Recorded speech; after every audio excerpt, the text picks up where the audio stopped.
Krishnamayam Jagatam, Bhaktimayam Jagatam.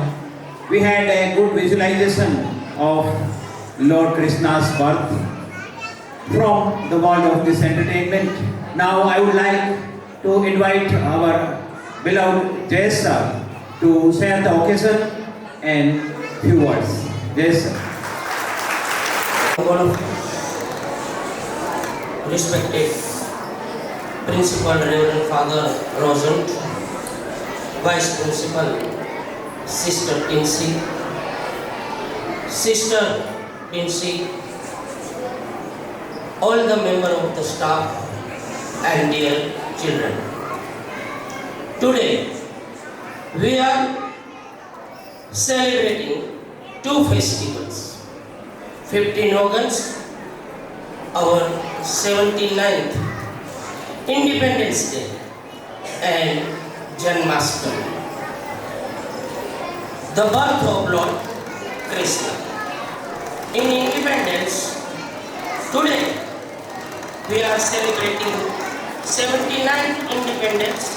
This is the day who sacrificed their lives to liberate our country. We all know that 15 August 1947,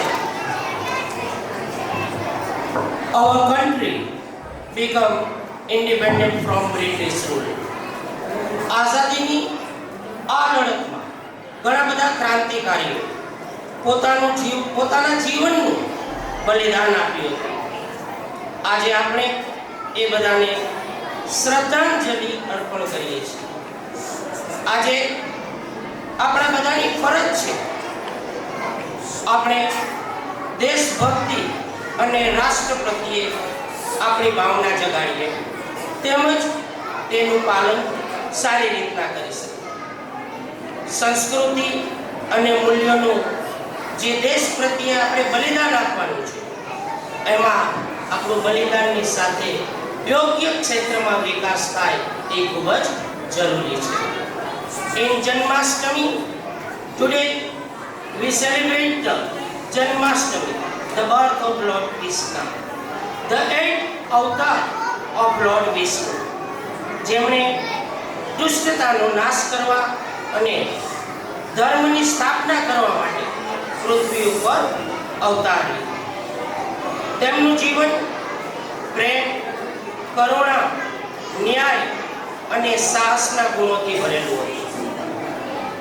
તેમજ હંમેશા સત્યના માર્ગ અને ન્યાયના માર્ગે ચાલવા માટેનો માર્ગ તેમને આપણને બતાવ્યો છે.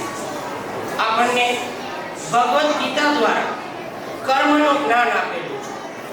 આમ જન્માષ્ટમી અને સ્વતંત્રતા દિવસ બંને તહેવાર આપણને ધર્મ અને સત્યના માર્ગે કઈ રીતના ચાલવું એનો રસ્તો બતાવી રહ્યા છે.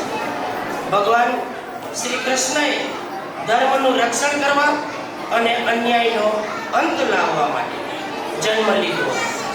તેમજ તે રીતે સ્વતંત્ર સેનાની જે બ્રિટિશરો દ્વારા જે અન્યાય થઈ રહ્યો એને ભારત મુક્ત કરાવવા માટે તેમણે ઘણો બધો સંઘર્ષ કર્યો.